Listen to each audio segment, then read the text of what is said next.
Well, hello, and happy Saturday afternoon to everyone. I hope you are having a great Saturday and a great weekend so far.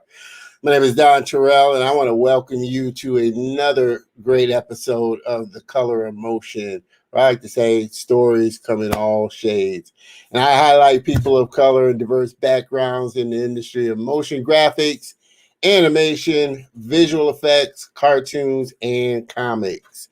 And we're going to dive in kind of into the little bit of the latter there, but a lot of great conversation coming up. You know the drill. Tell me where you're tuning in from. Say hello so I can give you a shout out and everything properly wise while I do a little housekeeping to make sure that we are seriously broadcasting from all my channels there.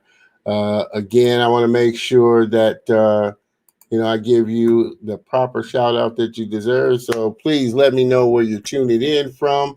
You can catch me live every Saturday afternoon, of course, 3 p.m. Central Standard Time here on my social channels, Facebook, YouTube, and LinkedIn is where you can tune in. Mr. Brian Little, my favorite blockhead for sure. Good afternoon, my friend. I appreciate you tuning in. And just so people know, I like to say I'm not being insultive to him. He's a Peanuts fan, like I'm a Peanuts fan. So that's why we say blockhead. That's all I would say. He's my favorite blockhead. Commenting from the Blockhead Mansion. All right. I appreciate that there, Mr. Little. I appreciate that.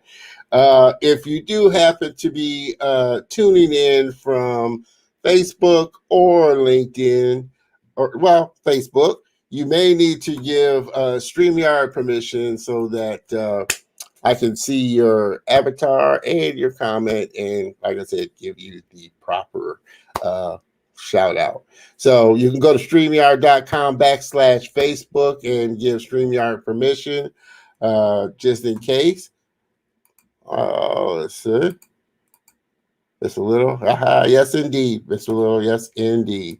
Again, but I do encourage, if you are tuning in from LinkedIn or Facebook, I always like to encourage people to go over to my YouTube page. Make sure you comment, subscribe, hit the bell notification so that when new shows and new content goes up, you will be notified for sure. All right. It looks like I am broadcasting. It says, StreamYard says I'm broadcasting, but again, I always like to make sure. So I check my social pages that I am.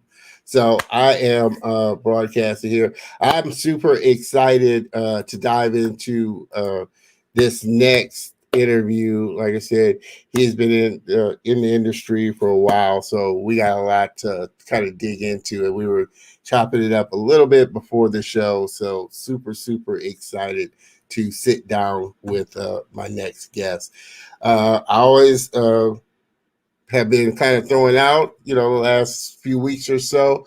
Super excited in the next 2 weeks.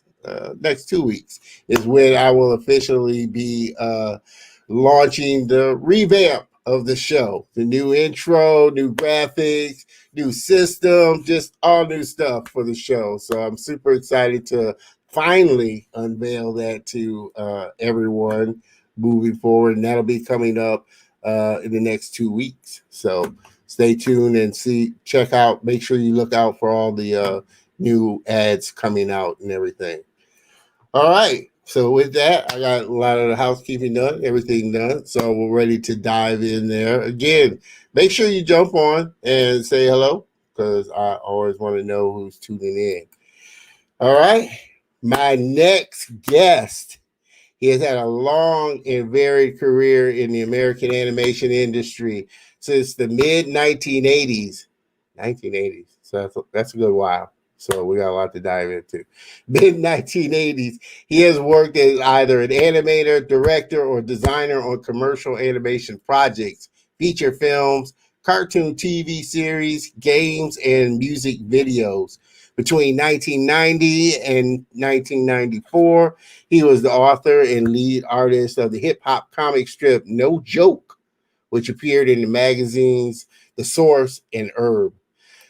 Born in 1964 in San Diego, California, he graduated from the Film Graphics and Animation program at the California Institute of Arts in 1985. It's interesting because I was pretty close to going myself. He got his first professional job at Filmation, where he was an assistant animator on the feature film Pinocchio and the Emperor of the Night, 1987. He was a freelance layout artist on the Filmation TV series He-Man, 1983 to 1985, and She-Ra, if you guys remember She-Ra, 1985 to 1987, and subsequently a storyboard artist for the Little Archies at DIC Entertainment. Between 1986 and 1989, he was employed by Walt Disney Feature Animation, where he notably worked on Oliver and Company in 1988 and The Little Mermaid in 1989, as well as the DuckTales 1989 to 1990 TV series. Outside of the mainstream, he's worked on Ralph Bakshi's cult animated feature Cool World, 1982. Man, he's like I said, he's been in the industry a good while. And the groundbreaking animated short Family Dog, 1987, by Brad Bird and Tim Burton, which revolutionized TV animation production with its crude animation style. Between 1995 and 1998, he played an important role in the early production of Mike Judd's animated TV series, King of the Hill. I kind of like King of the Hill. It's kind of funny. 1997 to 2010, developing the characters, animation style, and doing timing sheets, and layouts. He has additionally done character designs and storyboards art for console games by Sega, Hasbro Interactive, Nickelodeon, and MTV. Everybody, please help me welcome my very special guest and friend, Mr. Jerry Brice. Mr. Jerry, what's going on, brother?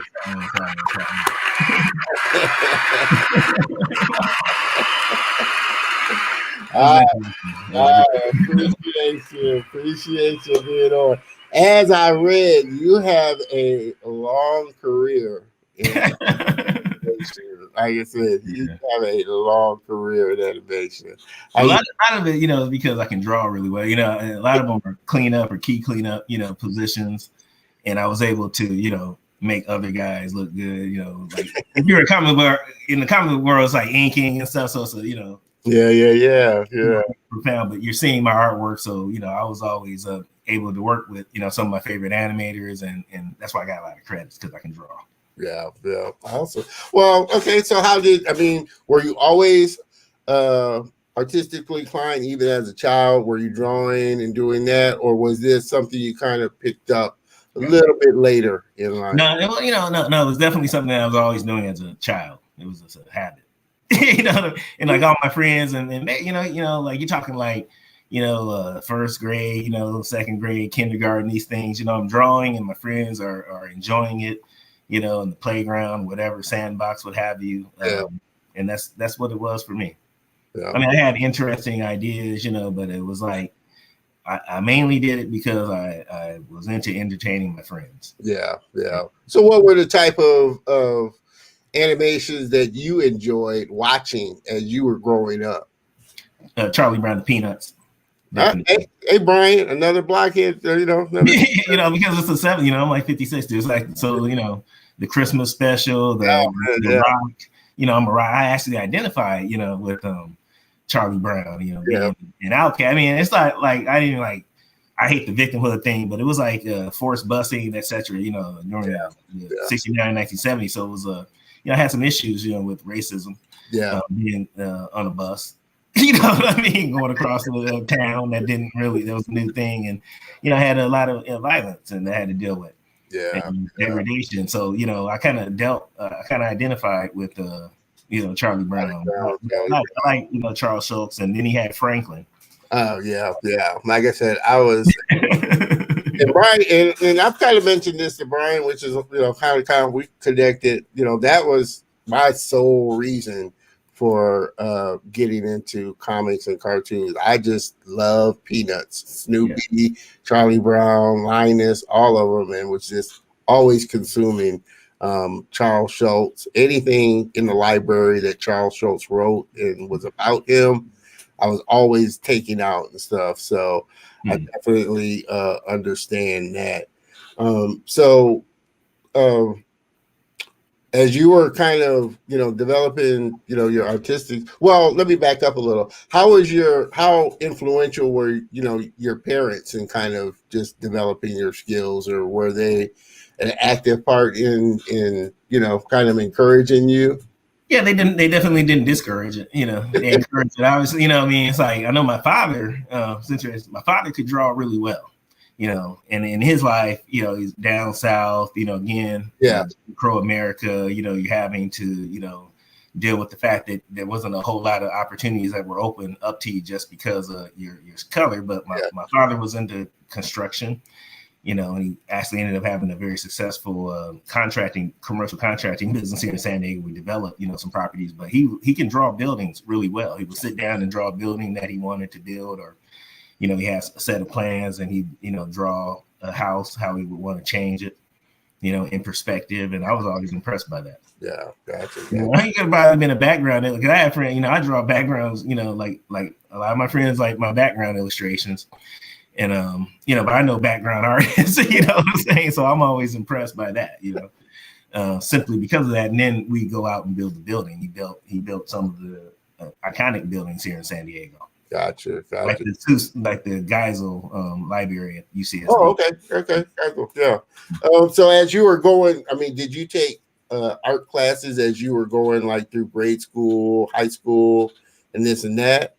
Yeah. What happened is in San Diego, we had after school programs that were, I'm quite familiar with those myself. Yeah, before Proposition 13, so again, so I'm 56, but because it stopped at when they passed that measure, and that probably why they stopped it. But I was they had a robust after school program. We had the #1 educational system in America, right? Yeah. So I was San Diego is a beach town, so there's a lot of artists that live here. I mean, of great note in La Jolla and places thereof that like to support young artists. Yeah. So I never, I didn't lack for guidance.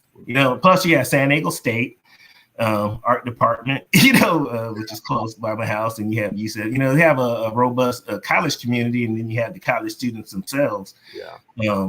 That would that I met. Yeah. Through parents, and actually and through the church, Church of God in Christ, and just my exposure interaction with the church. Yeah. Our preacher was very supportive of me. He was a patron of the arts. You know what I mean? Yeah. And then there was another brother at a different Baptist church. I'm just saying things I saw. Like our preacher, he would he would commission murals of all black, supper, right? You know what I mean? That last black supper, all black characters. He was into Bishop Blake, the late Bishop Blake, and his son, West Angeles, thing, but that was profound, because these are people I looked up to, and they were businessmen, and these older people, and I didn't lack for good role models as far as men, doing, leading, I see people create their own companies, and this is the kind of thing that you want to see. But bottom line is I had some significant people outside of just my friends, older people that did like the fact, and they promoted my artwork. Yeah. I did a comic book for the Church of God in Christ that I had people. We did a little business, had people invest in it, and went to go get it published, and it was kind of fun. It was a big deal to me, marketed through the church. So those kind of like things for a child, and for the older people, you think if I'm 13 doing something like that, sending out all my, comics that I printed, that's a big deal. It's not major. Yeah. That was a big deal for me, because then it solidified the idea. I understood copyrights, understood, return on investment. I understood printing, you know what I mean? Like gave you a good it wasn't electronic at that point. And distribution, Pacific Comics was a local comic book company here, so I would hang out there, so I met a lot of people. San Diego is the city of the Comic Con, and I'm talking about high school. I went to the high school where the guys that founded the Comic Con went to Crawford High School. Wow. And so there was a robust community here to make that happen.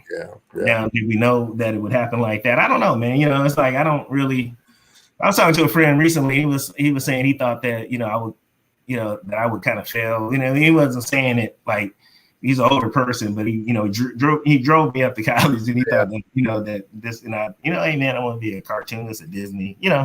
We didn't know anybody doing that. No, trust me, I heard the same talk when I was saying that. I want to be a syndicated comic strip artist, Okay, my mom, like I said, my mom didn't discourage it because she saw my talent and this and that, but it was really hard for her to wrap her head around. And they're worried about your survival. Your survival and what you're gonna make a living out of and this and that. And it's interesting. Because you did go to Cal Arts about the time it really kind of got kicked off. This is what happened with that, So I've always been, me and my brother have always been good students. Yeah. As well as my sister, but me and my brother. You know what I mean? I got, 2 sisters and 1 brother. And you'll see I did a lot of business with my brother, but he's kind of like a genius, in business. Yeah. We work really well. I graduated high school early, so I entered college at the age of 15. Freshman. So, I was, I was good at tests and, academics was not an issue. But, when that was coming up, I'm 15 and I wanted to leave San Diego. So, I went to my parents had to okay all of this, obviously. You know what I'm saying? That was in the mix, they were religious, and, all this. So, it was a big deal, right? But they let me go to a college called the University of Laverne, where I was able to, be an undergraduate, and I was, became a business major, and that's kind of like even drove me more into marketing because the people that, I was into like target marketing. Yeah. Right, then the guy that was teaching it, he owned like half of the copyrights to Gumby. Wow. You know what I mean? Okay. So that was interesting, So I'm hearing a lot of this, right? So it's like that's exciting. And then it was like University of Laverne is in Pomona, the Inland Empire. I did a term paper where I got to interview, the guy that Jack Chick, basically. Yeah.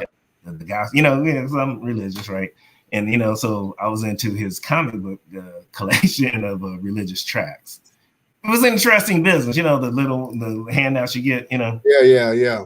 A lot of people have problems with the content. I get it, you know what I mean? But let's just say, okay, but that's a very successful comic book company in Upland, California, and he was very, wasn't really into giving a lot of interviews, but I did, make that happen. I met everybody, and I saw the business. I was very impressed by the business, basically. I mean, if you're gonna go that route, go off. You know what I mean? When he died, a lot of people didn't know this, but what's up? So how did you make your route to Cal Arts? So let me get back on that. I got to bring up a classmate of mine, this girl named Enid Alvarez. It was like, so I was 15, so 3 years, you're a junior, right? So now I'm 18. I'm like, next year I got to graduate and then I got to go to work, right? You know what I mean? So, you got to get a job or you got to leave the house. That's the reality that I was looking at, right? So it wasn't like I wasn't really feeling that, man, And then, I had a friend from Puerto Rico. And she was a dancer. I saw her dance on stage, and it was incredible. I never seen anybody dance like that. And we shared these dreams of what we wanted to do. I don't think I think she was trying to be like long story, she was trying to do like a regular job. I was probably trying to do a regular job kind of thing, but like encourage each other to maybe like not do that. Creative. Take a different. So bottom line is that we both auditioned to get into Cal Arts, and along with another student, Joe Mariano from Laverne. It's an incredible story because they actually, the fact that they, transferred there, encouraged me because I was kind of like, not really that adventurous kind of a person. Yeah. In the shelter, but the fact that and it was really Enid, and very cool. We're still friends, but the fact that she got in before me, man. So they had, so they were kind of like, so they were kind of like the Art Institute, where they had. Yeah, we're all at this college called University of Laverne. It's a kind of a religion. It was fun, small college in Laverne, California, which is like by Pomona. Yeah. Fairgrounds and all these kind of things. A lot of life happens, right? We're kids and these kind of things. Our parents are paying for our school. And we're doing the right thing, but we kind of got into a point where you want to like maybe not you want to do a different path.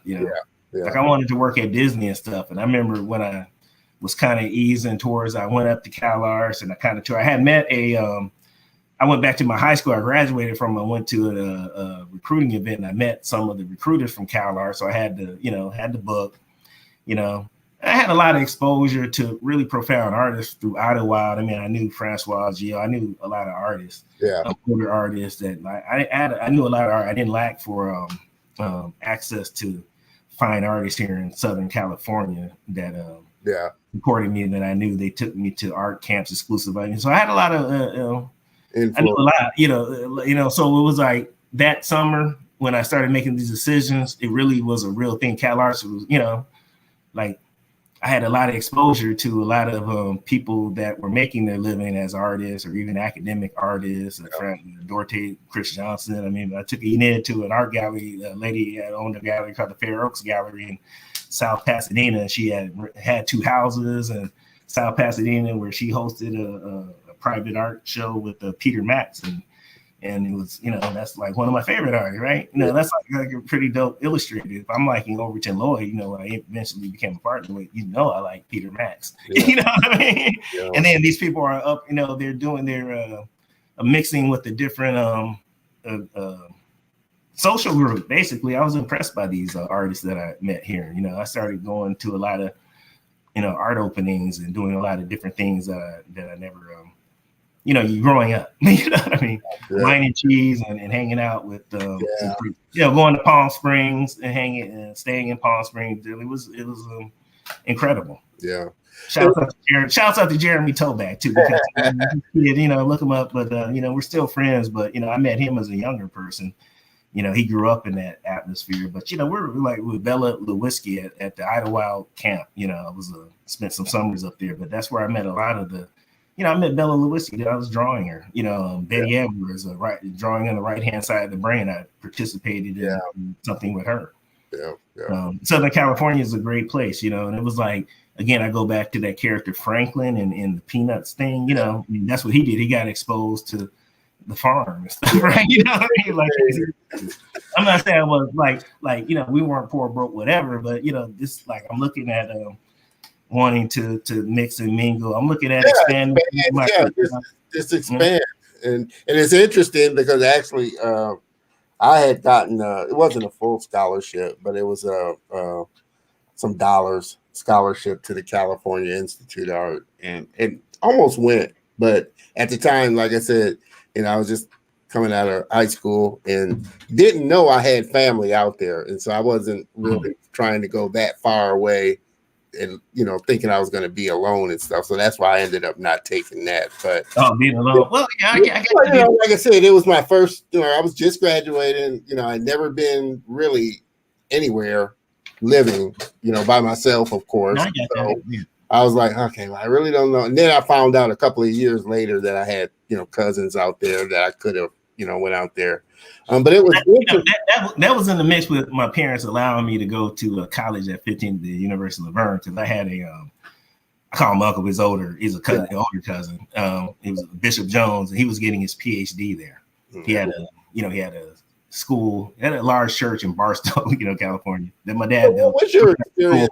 But he was there, so I so it was like I was able to at least have an older relative, somebody there, looking after me. But all those other kids, and I would always lie about my age. So a lot of them are now kind of maybe finding out maybe I was a few years younger than them, or I'm pretty sure they knew that. But you know what I mean? But like my recent birthday, I woke up and telling my friend Shireen, I'm 57, I'm 58 today, because I really was telling everybody that I was 2 years older. Yeah, because that's what to fit in with my friends, and then I kind of like stuck with that lie. And I was telling her that, and I think my sister, called me up because she was saying that, fool, you are not 58. You know what I mean? You start to believe her over, I think I was. But it was all because of that, man. It's all innocent, But so I don't know, man. But it was like a lot of my friends are a little bit older than me, but these are the guys that I started college with, and they were all great to me. They, we all had good, clean fun. Yeah. How was your man? They're my biggest fans too. Seriously. So how was your experience at college? Because if I'm not mistaken, you were there around the time, like I said, Brad Bird and Lasseter were there. That was the first class, if I remember correctly, for animation. Yeah. So my experience at Cal Arts was exceptional. Like the first person that I had that story that I took a tour up there, and I broke away from the tour, and I went to hang out at the. I was just walking around the campus. And I walked up on Christine Panushka in the film graphics and animation lab. She was a sliding glass, very damn. Walked up on her, walked inside, but she was cool though, man. You know what I mean? And we sat up and talked. She was the first person that I talked. And Christina Panushka is a great animator. And she was getting her master. We look up to her. She's running the animation program at USC now. Yeah. But she was the first person that I talked to, and and it was like excellent, dude. I wanted to go there. I mean, I really liked her. Yeah. Her point. It was crazy. San Diego's cool because you meet a lot of interesting people. So it wasn't it wasn't a level like, but I did kind of walk up on her. I thought she would be afraid or whatever, but I was kind of impressed because she was very artistic and eloquent and just nice. And over the years, that was just consistent. That was just her. She was excellent. And we looked at, because she was maybe like the senior, she actually worked under, took over the department from Jules Engel, who was the attraction. I liked all the students. I saw Peter Chung artwork. I saw Gregor Herlano. Yeah. All those kids, Ellen Woodbury, probably made the most impression on me as an artist, just her work habit. But Joanna Priestley, Pauline Schreiber, all the people in the character and because Cal Arts had the character animation department, which is what you're talking about, because they had highly acclaimed people. But before that came around, if you look, Glenn Keane graduated from Jules Engel department, which is, for me to transfer, because I had 3 years of college experience, so for me to transfer into Cal Arts, if I entered the character animation department, I would have to start back as a freshman. Yeah. Because it's all about, performance there, which I get, and I really didn't want to do that because financially that was, out of the picture. Yeah. But I still wanted to pursue that. So, have you seen, you walk in, you seeing Peter Chung's frames, from his student film. It's like, dude, and see what he's done now. It's just amazing. Then they had another guy that was cutting up loads of claymation into. So that was like, I love abstract. And again, I'm coming from painting and all my people that supporting me are like, we're painting and drawing and it's fine arts, and but like Jules said, you can make this stuff move. I didn't know Jules Engel, but I'm looking at everything he's doing. It's like, it just blew my mind. It was a whole different level of the game. It was artistic. Yeah, and I think that's what happens. But it's not always. That's what happens when you. I think that's what happens when you expose people to things that they've never seen before or never thought about. Especially, like I said, for us that don't normally get exposed to those type of things. And like I said, as I was growing up and, you started watching, the animation, and then you see some Disney doing kind of the behind the scenes, showing the animator doing this and that. It's like, it just, like you said, your mind just goes, Wow. Okay. It's like, okay, like, because now it's like everybody got a gang of channels, but we had like ABC, NBC, CBS, and then Channel 6 here in San Diego. I don't think we had that. I think we off the air at like 12 midnight, right? So it wasn't a whole lot of choice, man. And then the LA channels would come in, and we couldn't see Channel 11 and Channel 13. So you was balling if you could, but but why the Disney Sunday the Sunday behind the scenes stuff like I tell people right now, I'm not ashamed. Snow White is my favorite animated movie. Period. It's like I'm trying to that's like my goal. I'm trying to do that.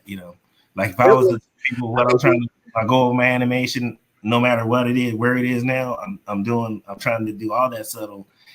I mean, when you sit and think about it, like I said, putting the characters aside and this and that, but when you think about the work and them just painting the cells and then photographing the cells and painting the cells. Oh, yeah, you're tripping off that. Well, that too, right? I mean, it's just such a big I'm more about how they achieve the choreography. Yeah.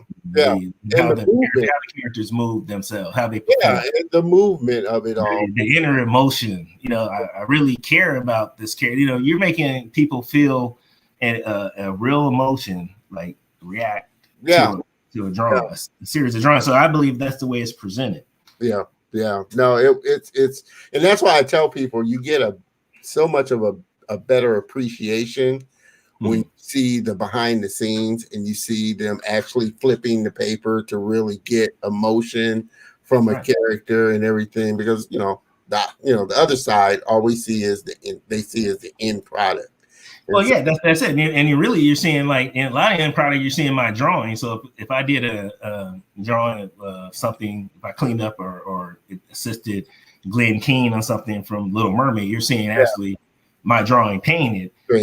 But what you're missing, that's why I always tell the students, I wish Glenn, before he started doing it, I have students tell you right now, my students from San Diego, I said, my feeling is I wish Glenn could just release a movie of his rough drawings. Glenn specifically, because he's the best animator I ever worked with, because he would put a lot of tone on his drawings, and the people that work with him in that capacity, he would put a lot of tone, and you would have to kind of flip the drawings and kind of, like, why would he tone the drawings? Because I'm not cleaning up tone, right? I'm getting rid of it.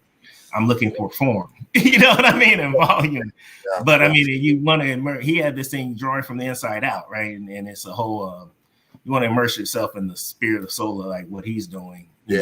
Like really like making him, you really exposing his artwork. You're a tool of his end product. Yeah, and see, I remember, and like I said, I got first exposed to Glenn Keane from his cartoon or comic strip, Family Circle.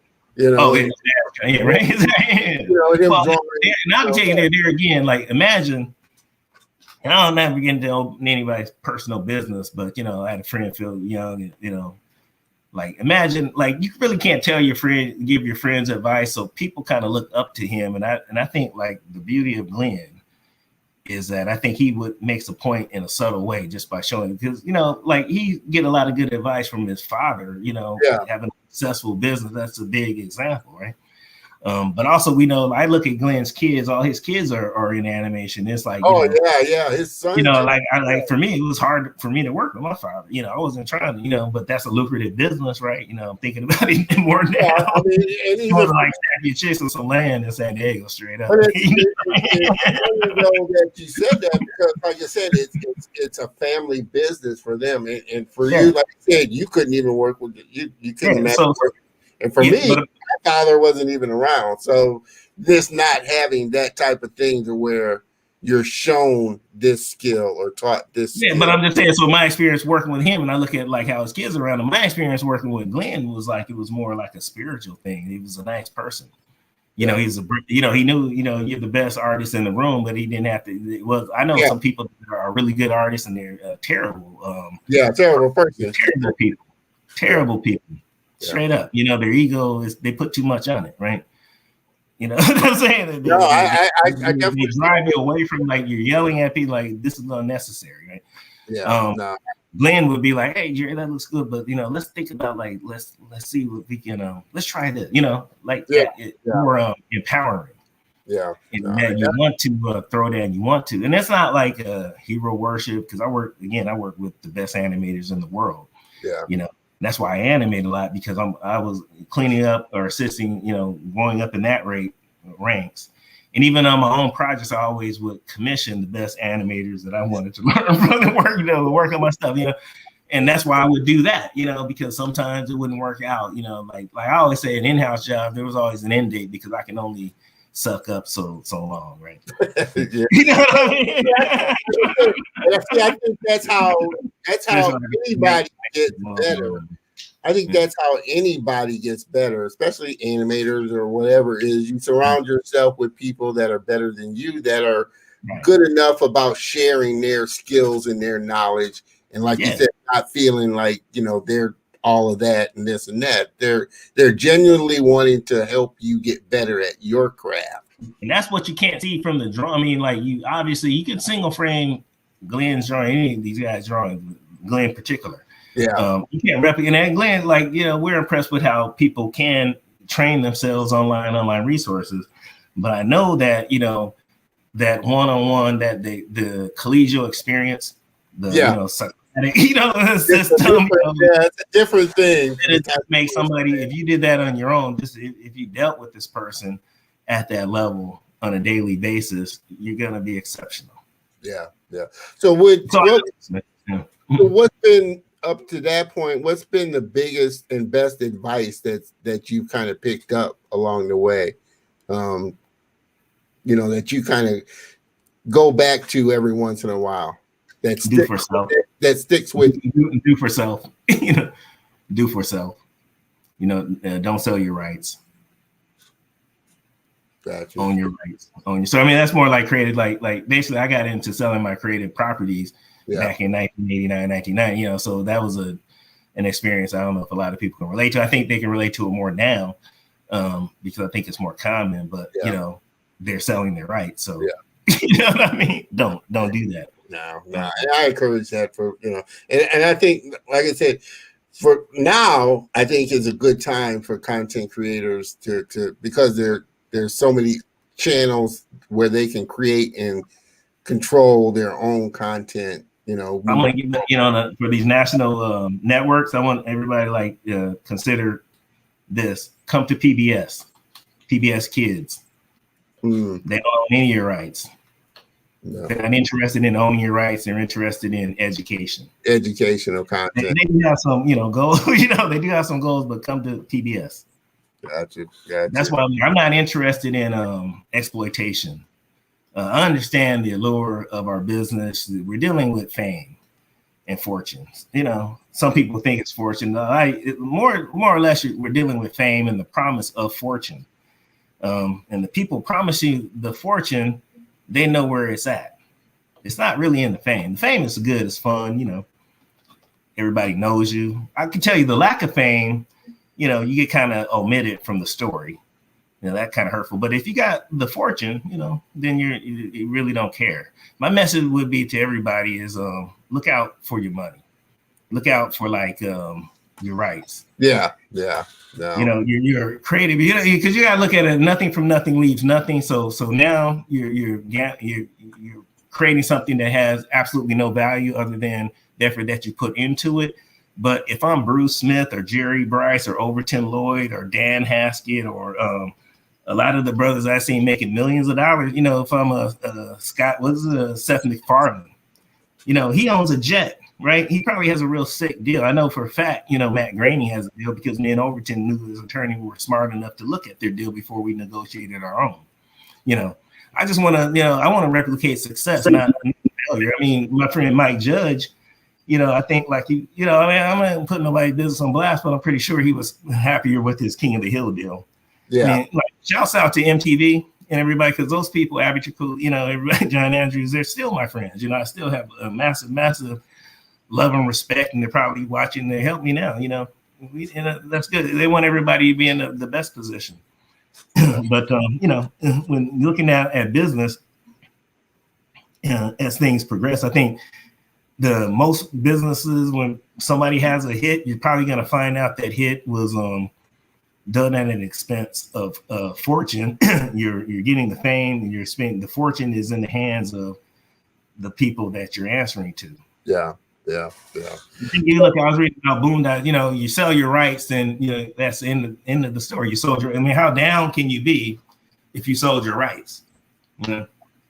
Well, like I said, and we kind of talked about it a little before the show. I think Tyler Perry is a prime example of controlling your own destiny and keeping your rights. Yeah, shit. Do you guys know, like we're talking about black? Do people wear Cleveland O'Neill, this business person, made in Hollywood person? I think everybody knows Byron Allen, because obviously, Byron Allen. You know what I mean, right? But nobody knows about, to me, it's almost like it's quizzical. We always say it's like we support black media, etc. But what you really do is you support the black media that white media sells you. Because like we all should know who Cleveland O'Neill is, because we're talking about some profound issues. I know when I said Byron Allen, everybody knows him because it gets a lot of publicity. He probably pays his publicist really well, and because I was always into that. But there's because your point with Tyler Perry is true. He put some skin in the game. But we're probably talking about him over some other brothers that are probably doing similar things with less publicity. I'm just saying, we gotta I'm giving all their props, but Cleveland O'Neill is a significant power player in this industry, and I can guarantee you, I look at it, I love them, brother, from Lion Forge. You got the one black, managers now signing up all the brothers, and because everybody getting publicity, and I like all these people, and I support all their businesses, but it's easy to take us out when we're all going to one person. We got to kind of look at I know talking about the best advice I ever had growing up was from I know a lot of preachers, a lot of older people that had to deal with Jim Crow, sexuality, and I know Mr. Ragsdale was a mortician here in San Diego, and he had it's the oldest black business in America, basically. He used to tell me, the only way for a black man to be is to be low key, attract no attention to you, and then at a certain level, I think that works because the moment you do stand up and attract a lot of attention, it's easy to get at you, to stop you. But in this media industry, we have to attract attention. We have to attract a lot of attention. I used to retain a publicist when I was at Disney.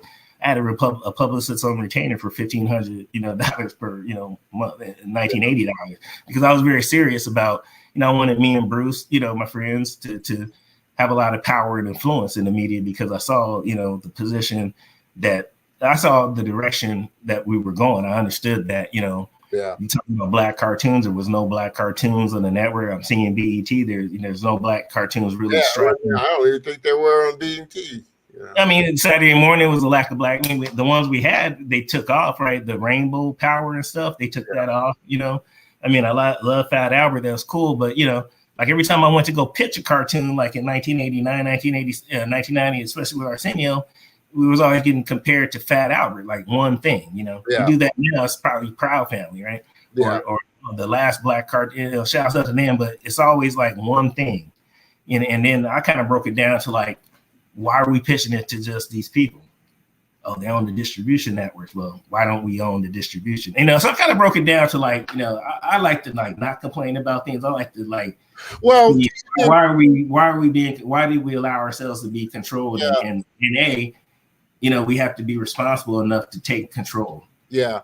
Well, do you think now, because of, like I said, the time that we live in now as content creators, we have our own distribution opportunities as far as YouTube putting content out there that we don't necessarily, and I tell people, you don't necessarily have to go to Disney if you're a filmmaker or you're an animator or something like that. You can get a monetize and build just as big a following, if not a bigger following, on social media. I mean, I can name drop some people on YouTube that I know, that I got to know, like this one girl she drops a video series and she has no less than 9 million people, watching it within a day or two. So I can't convince her. I can't, I don't know what argument I see her doing things at VidCon, etc. You know, young person, you know, which is all good. Dude, I love it, but it's like I don't know what argument like I could conjure to convince her to sell. You know, to deal with the network other than that network. Yeah, that's what I'm saying. Now, you know what I mean? Now, do you think it's a much better time because a person, like I said, one, control their own content, make it the way they want on their own YouTube channel, and two, like I said, earn just about as much or more if they went to Disney or did it through Disney and distributed it even worldwide. Let me say that I would like to give them more resources, or people that could be successful doing that. They need more because you ain't really talking about the wherewithal to last. I mean, they're going to have people that I'm meeting. It's like I met this girl online and we just kind of, you know, I like talking to young people about animation. You know what I mean? But then I started looking at it like, you got 9 million views. You know, I just kind of looked at what she was doing and I was blown away. You know.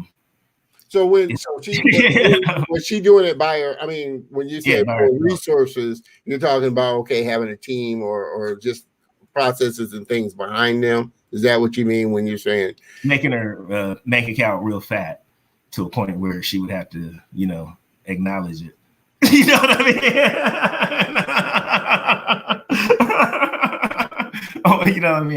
You're not gonna get that IP any other way than that. I want to bring it up, but yeah, you know, it is what it is. You got to go back to like Master P, right? The rappers, you know, like was it the brother from Oakland? You know, Too Short, right? Short, yeah. Right. When I first started hearing Too Short, I knew this kid from Oakland, neighbor, that would bring his tapes back. I'm talking 84, 85, and it was like, nah, you know, but I loved it, right? I'm like, damn, you know, it's like, this is Too Short. I got this at the, you know, swap meet or whatever it is. And I was loving Too Short, and then he kind of blew up. But I'm pretty sure the record label had to come at him differently than some of these ridiculous deals. You know, like PLC deal, the you know. Yeah. And that's what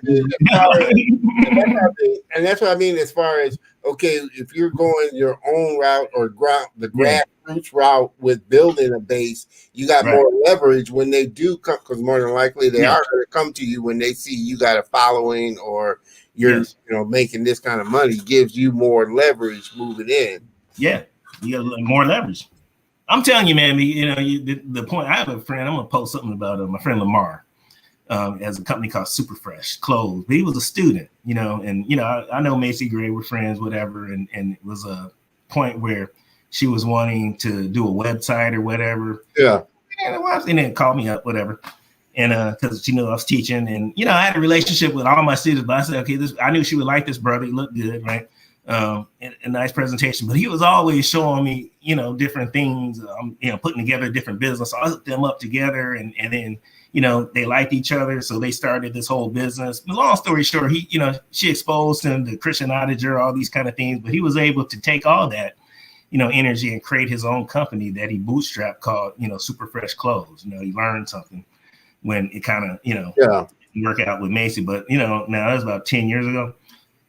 He hired another student, like him and his mom called me maybe like the week after in January. I guess we were doing their taxes, and his mom was like, man, you got to call your teacher. And he was just going down how success, you know, I don't want to get into his business, but, you know, multi, you know. Yeah. You know what I mean? Because you're in San Diego, you know, talking about he's going to build his own factory, you know, 34, you know, full-time employees, was able to hire his brother, you know, tell me how he was able to have his brother working for him for 4 years, you know, really humble guy, really smart.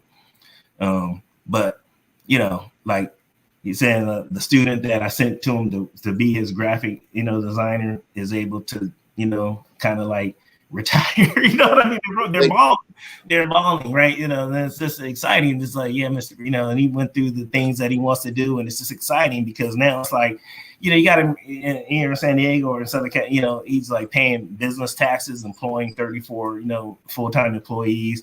He kind of, you know, picked up on some of the stuff I would tell my students a lot of stuff just in the cut, you know, like own all your rights, you know, maybe, you know, own all your equipment, because in contracting you rent a lot of equipment, like the jackhammer, you're not using everything. So I was like, okay, like if I own the jackhammer, I wouldn't have to pay for it. It would make me over, I would be like that, a dump truck, you know what I mean? Maybe if I owned my own dump site, like it was kind of stuff, putting together a house. There's ways to spend money and ways to make money, but that was, you guys are not here to learn how to build a house, but it's like, I was doing this at 13, 14, 15, putting together, construction crew. So I was bidding a lot of jobs. So I understand, like options to spend money and make money. You're talking about producing a cartoon is simple compared to some of the and you're dealing with a lot of criminal element too.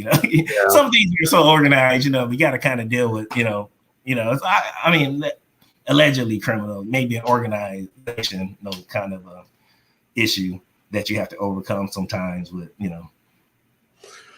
So you know what I mean? But everything has its ways, right? But it's the way of the world, right? It's business, it's all business. But to make those things happen, you have to be aware of how things happen, and line item paying for things, and being able to think about the future of amortizing some costs. Yeah. So do you feel like that's where a lot of schools kind of miss out? Not teaching more of the business side and the owning your rights, property, intellectual property, and that type of thing. Not really, giving that kind of information to students as they're starting to go through school and start to create their own things. I would say I don't want to put it out there like that, because I think it's more of a personality issue. I would say that I don't, know if I have, like, I don't know what kind of person I have, but I'm thinking like my personality is pretty aggressive. Yeah. Business wise, for some of these things. And that's just what it is, with me. So that is my personality, like I didn't have to, like, I when I'm bringing in a Macy Gray to mingle with my students, I'm doing that because I set that department up. So I wanted to establish some excitement, some publicity. I'm thinking about the whole business.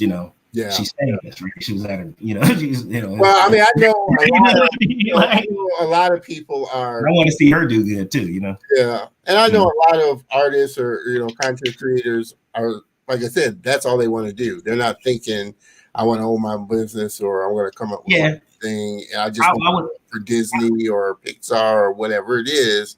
But you do have the ones that are coming kind of through that, like you said, are kind of like you and me, maybe think business wise, or think, hey, I'm going to create something on my own, or want to create something. I can say that I've had the, I equally like all my students to tell you that, and I'm just very, very proud of everything that they're doing. It's incredible.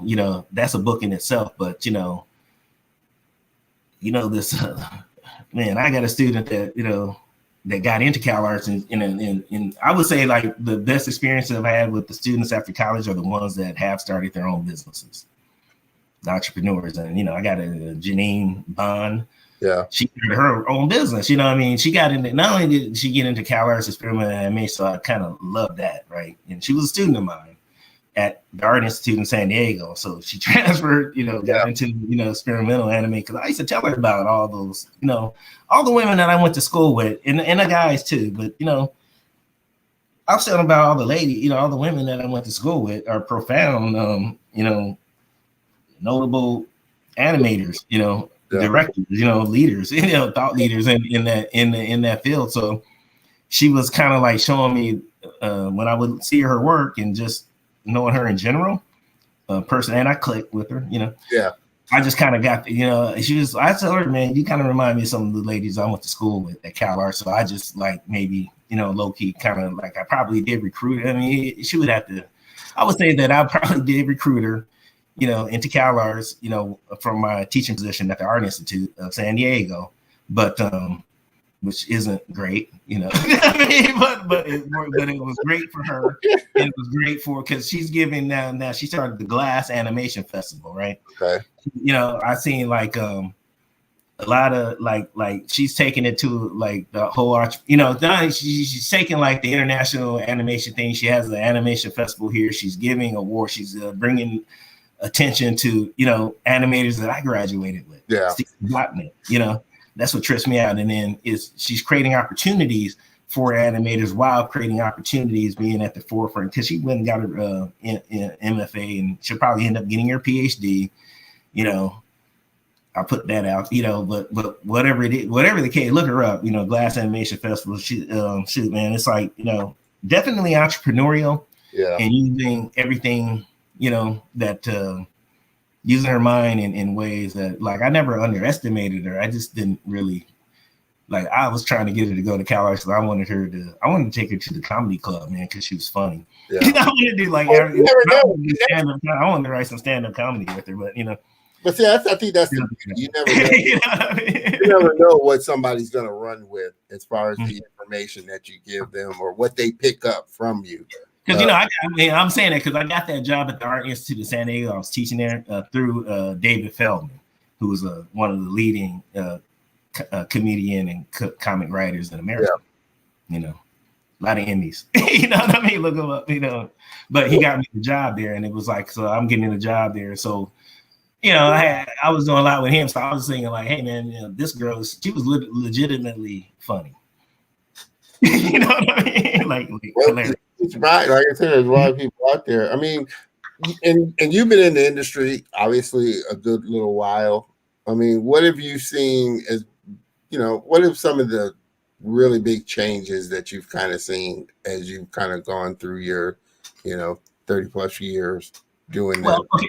Yeah, definitely the industry, the ageism industry. Like, we used to kind of look up to the old guys. Like, you would want to go to work at Hanna-Barbera or Disney to work under the old guys and learn all these things. And then we had like 2 union, you know, you had like the whole work atmosphere. You know, you had like a union break, you know, at 10 o'clock, and then you'd have a lunch, and then you have a midday break, and then, you know, so we had that kind of going on. And then we were hanging and mingling and associating ourselves with a lot of older animators. And like, I just lost a good friend of mine named Phil Young, who was one of the leading animators at Disney Animation. He's my son's godfather, and he's just like the best friend I ever had in my life. You know, he came, my son was being born, he came and showed up, and you know, all my family knows me, like even outside of animation, you know, like my family knows him. He, you know, befriended all my friends, and it was just a friend for years, man. And you know, look him up, man. He's one of their the most profound animators, you know, at Disney Studios, and just a big part of my life. And you know, in terms of, I didn't know he was 80 years old. I mean, you take for granted, you know, when you're hanging out with people that you work with. Like, I didn't know Floyd Norman was, like, I was surprised, you know, like when he started talking about the Korean War one time, and we've known each other for years, and I don't be sitting around thinking, how old is this person and shit. You know what I mean? I don't do that. You know what I mean? I like older people. It's probably like a lot of my opportunities came because, you know, I associated myself, you know, purposefully with older people in Los Angeles and San Diego and just growing up. But, you know, now, you know, the drag, you know, I mean, it's good to live and stuff. But now, like I say, I'm 56. So some of these older people, like, you know, they're passing away. Yeah. And, you know, and that's hard because now it's like you got to be confronted with the fact, like, I didn't know this guy was that old, and he never seemed like it to me. You know, you never really like kind of want to like count down time like that, but it's terrible, man. It's a terrible feeling. Yeah. Shouts out to Phil Young. I mean, all you if y'all are animation fans, look them up. You know. And I'm going to put all of these links and names in the show notes for sure, so that people can definitely check them out. And for all the people just tuning in or just jumping on, we're having a great conversation with my friend, Mr. Jerry Brice. Jerry Brice. Jerry Brice. He does everything. He mistake on my paycheck. He always just make a mistake on my paycheck. You know?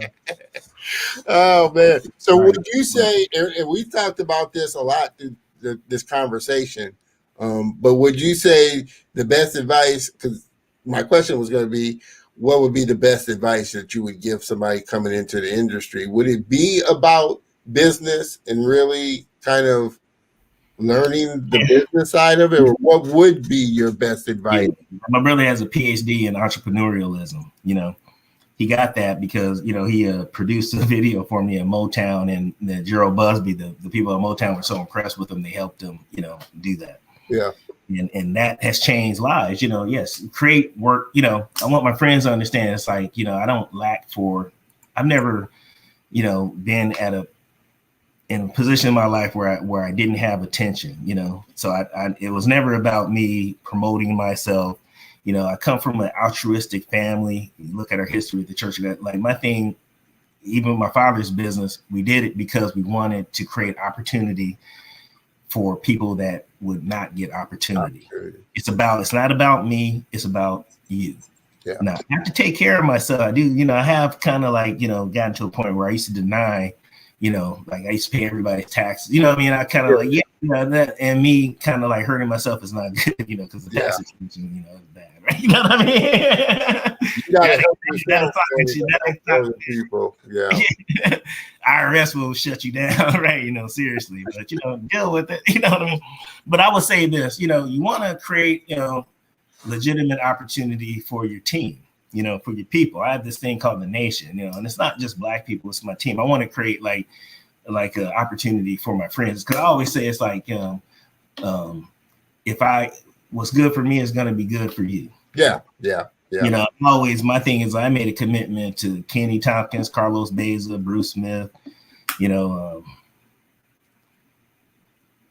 the ones that are alive, back in school, that, Carl Daniels, Greg, man, and anything good happening for me is going to be good happening for you. That's it. What I mean? I wasn't lying about it. I mean, it's like, I don't know.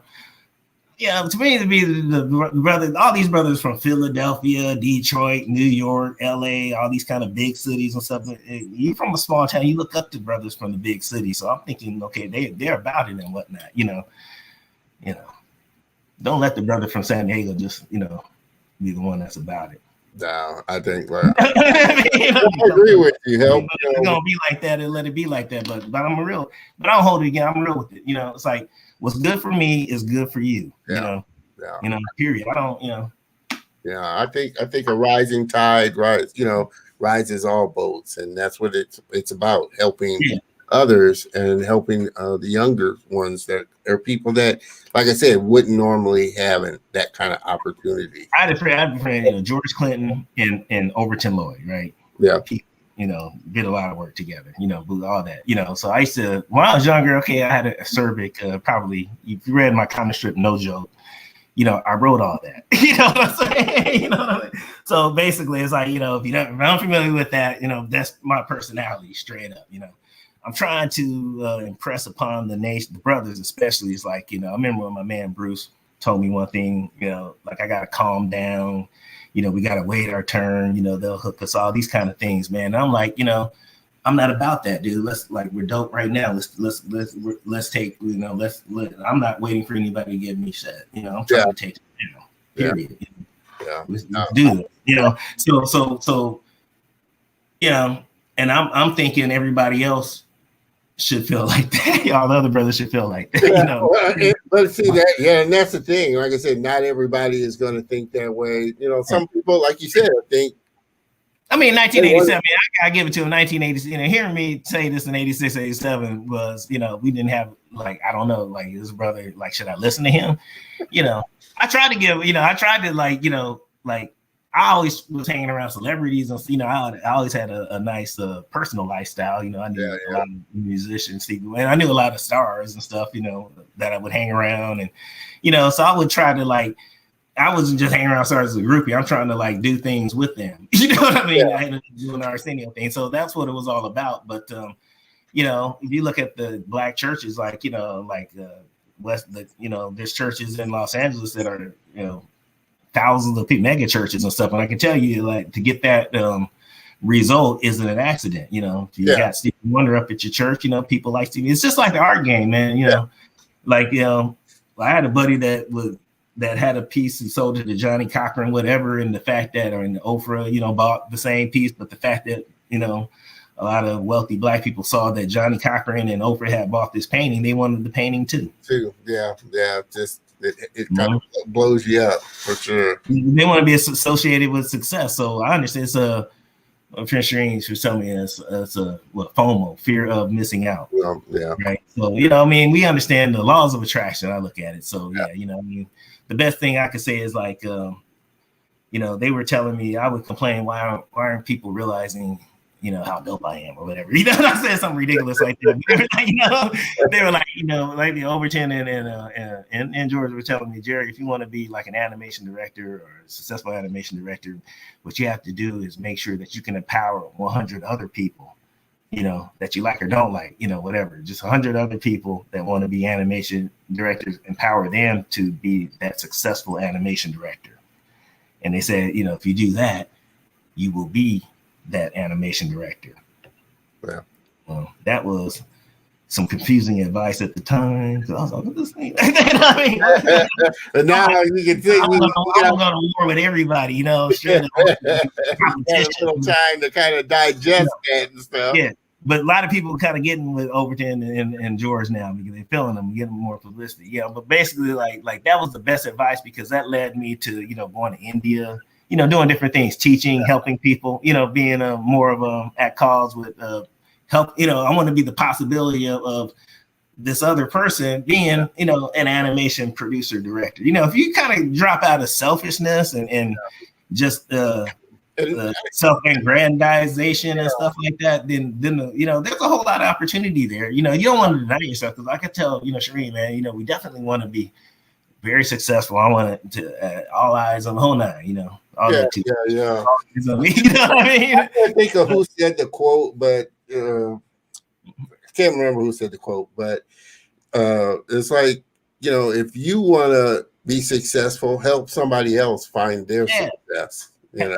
I don't know if it's but Overton, Lloyd, George Clinton, that's what they told me, the power of the one, you know. And that worked. I mean, because it really, like, I maybe didn't get it then, but I kind of gravitated towards all that, you know, because when I went to India, I had to like retime the whole show. I'm a sheet timer, you know. People don't do that. So, you know, within doing that, I was kind of changing up their whole production systems, whatever.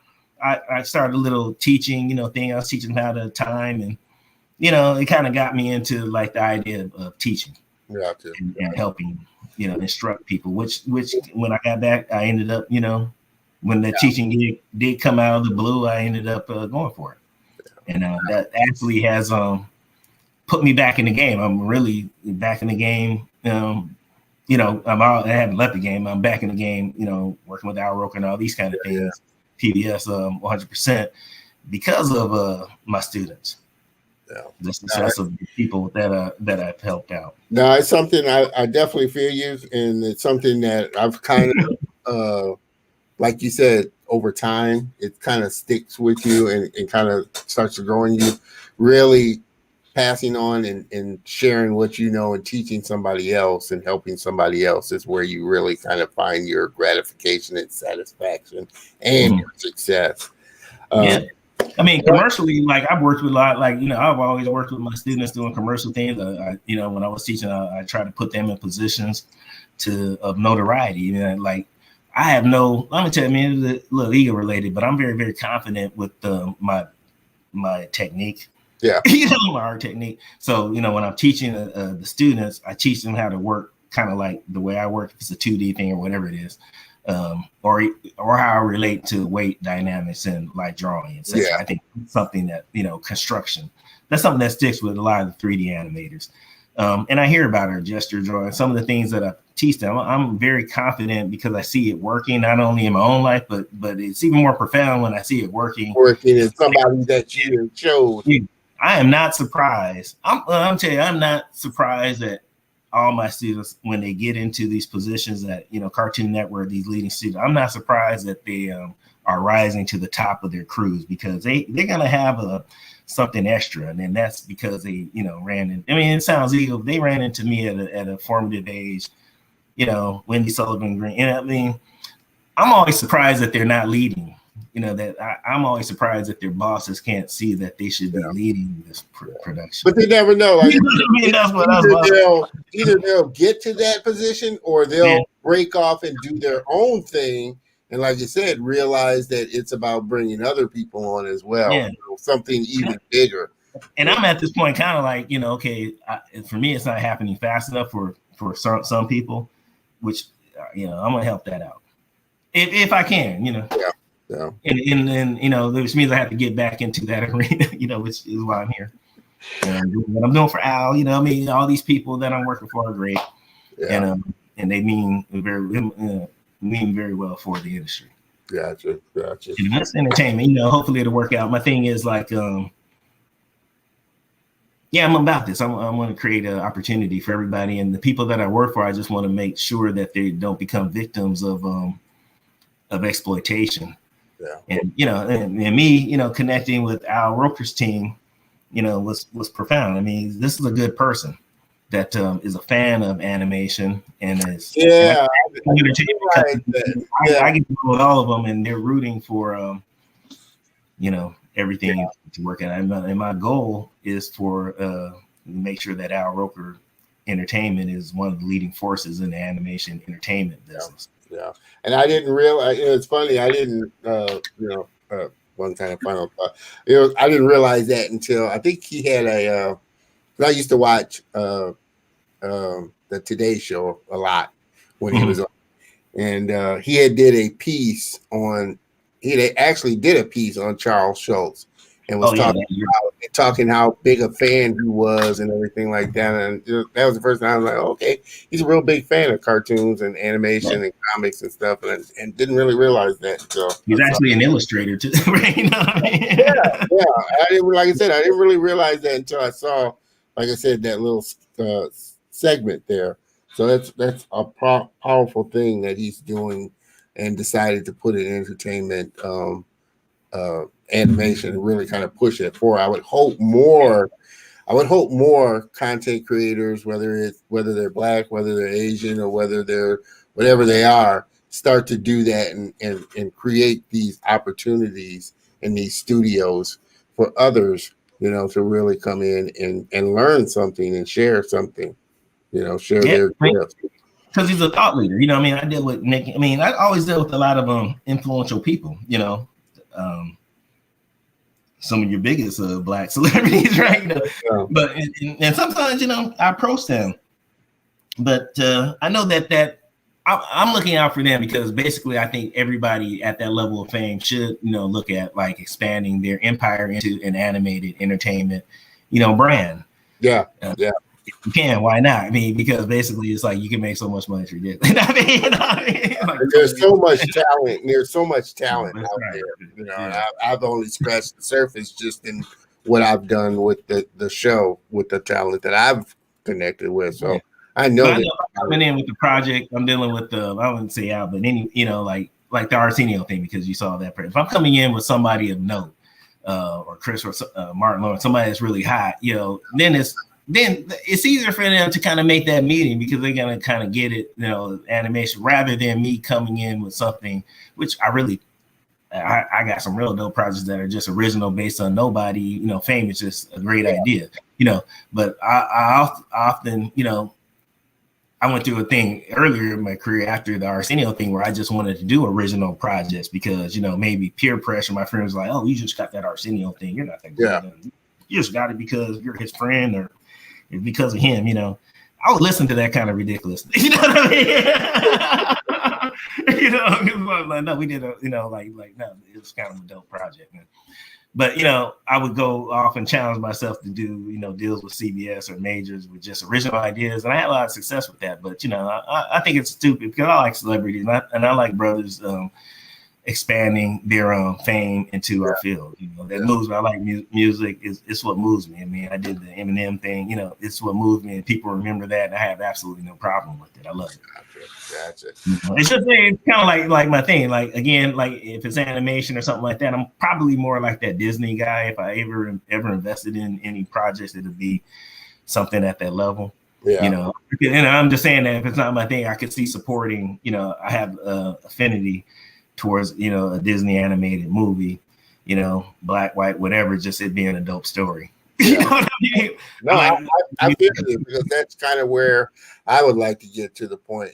If I'm not creating my own thing, have the ability to, you know, do other projects with other people and promote their animated stuff. So I definitely understand that, because it goes to more of that enterprising thing. You know what I mean? As I I don't look at this ever being a sunset of my life. It's ridiculous. But I mean, I'm seeing things. I'm seeing people leave me that I never, you know, things change as you get older. And I'm seeing like, okay, I'm not going to live forever, you know, and I'm not 20 years old anymore. You know, I'm not really hitting the club, whatever. I don't care if everybody knows, but I want people to, if you know me, I want you to know what I stand for, you know, my family, whatever. But I want all the animators listening to me and to understand this. I'm in it, you know, for you. I want you to win. I want you to win, you know. I want you to, and we really need some different examples of winning. Yeah. You know, that there's a lot of, you know, slings and arrows. I can tell you, you know, being independent, a lot of things that I've done probably led to you not knowing me. You know what I mean? Well, I think that's a great point to in the show on that, you know, you want, in the end, it's really, you want young animators to really win and to really realize their potential of what they can do. You know, I would say that would be coming from, you know, me, my friend Overton, who was very impressive. You know, they helped me win. They put me in great position. So, you know, what kind of a person would I be if I didn't? And also, I want all my close friends to understand, I want you to win too. I know that you haven't been getting the opportunities from, you know, those that probably you would expect them from. You know, I don't roll like that. So, you know, y'all be hearing from me. Awesome. Well, guys, like I said, this has been probably one of the better shows that I've had, because we dived into some deep conversation. And I do appreciate my friend Jerry bringing on, and definitely plan on having you back. All this information, you can make sure that you connect with Jerry. Like I said, he works for Roker Entertainment, but you can connect with him on his LinkedIn channel for sure, which is where I connected with him on LinkedIn. But check out his website, see more of his work. Also active on Instagram, Clubhouse. We were talking about this earlier. This is a new thing. You can find him on Clubhouse as well. Check out his YouTube channel, Jerry Brice, and also on Twitter. Again, all this information will be in the show notes, so make sure that you jump on over to the YouTube channel and check out all that information. Jerry, this has been, like I said, I've been looking forward to it because, like you said, you've been in the industry a while and you've seen a lot of things happen, you know, over the time. And so it's been great just talking with you, and definitely looking forward to having you back on the show to share even more with us. Yeah, I want to talk about, you know, Topper Carew and, you know, some of the brothers, you know, Gerald Busby, some of the older black businessmen in LA and the entertainment business that helped me out. Definitely. But, you know, it's been great, man. You know, and just, you know, life in general, people. But definitely check out, you know, pbskids.org and support their mission, because I definitely do. And that will be also in the show notes as well. Again, Jerry, I appreciate you taking your precious time out to come on and share with my audience there, and definitely look forward to bringing you back on the show soon. Thank you for having me, and you know, everybody have fun. Enjoy your life. Have fun, and remember, help somebody along the way. Help somebody along the way. All right, appreciate that there, Jerry. If you could just hang around for just a second while I close out the show. And I can thank you again, but just hang out in the green room while I close out the show there. But everybody, let's give Jerry a great round of applause and thank him for being on the show there.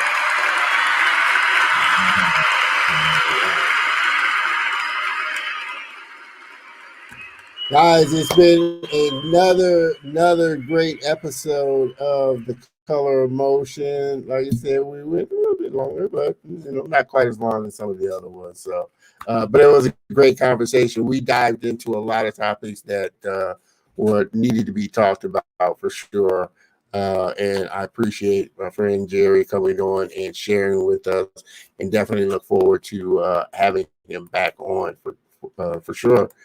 Again, make sure that you jump on over to my YouTube channel, subscribe, check out this episode, comment, hit the bell notification so that you're notified. Check out all the other past great episodes for sure. But again, I'm definitely excited to be relaunching and showing you the relaunch of the show in the upcoming weeks. So definitely make sure you are a part of the YouTube channel and the Color of Motion family for sure.